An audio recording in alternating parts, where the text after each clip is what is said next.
முஹர்ரம் 10 என்ன நடந்தது? மூசா நபி பாதுகாக்கப்பட்டாங்க, ஃபிரௌனுடைய தோழரும் அழிக்கப்பட்டாங்க கடலுக்குள்ள.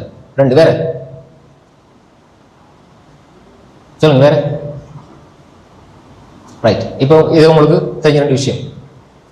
இப்ப தஃப்சீர் வகுப்புன்ற பேர்லயே மௌலைமார்கள், தஃப்சீர் வகுப்புன்ற பேர்ல மௌலைமார்கள், பயான் பேர்ல மௌலைமார்கள், அதாவது நூஹ் அலைஹிஸ்ஸலாத்துடைய கப்பல் தரை தட்டியது, பாதுகாக்கப்பட்டது, மூசா அலைஹிஸ்ஸலாம் துஆ கபூலாக்கப்பட்டது, அப்படி நடந்தது இப்படி நடந்ததுன்னு சொல்லி பெரிய ஒரு லிஸ்ட் போடுவாங்க. இந்த 2 விஷயங்களை தவிர வேற அனைத்துமே இட்டுக்கட்டப்பட்ட பொய். சரியா? தஃப்சீர்ன பேர்ல தான். அங்க மூசா அலைஹிஸ்ஸலாத்து துஆ கபூலாச்சுது, அதே மாதிரி நூஹ் அலைஹிஸ்ஸலாத்துக்கு இப்படி, ஆதம் அலைஹிஸ்ஸலாத்துக்கு அப்படி, இப்ராஹிம் அலைஹிஸ்ஸலாத்துக்கு இப்படி நிறைய கட்டுக்கதைகள். இதுல இது ரெண்டே ஆதாரபூர்வமான செய்தியில வந்து மூசா அலைஹிஸ்ஸலாம் பாதுகாக்கப்பட்ட, ஃபிரௌன் அழிக்கப்பட்ட, அவ்வளவுதான். இதை தாண்டி இப்படி. அப்ப எனவே இப்படி பொய்யான விஷயங்கள். அப்ப நம்புறவர் என்ன செய்வார்? நினைக்கிறவர் கேட்கிறவர் என்ன செய்வாரு? இவ்வளவு விஷயங்கள் நடந்திருக்கிறதா? பாருங்க, குர்ஆன் விளக்கம் தான்.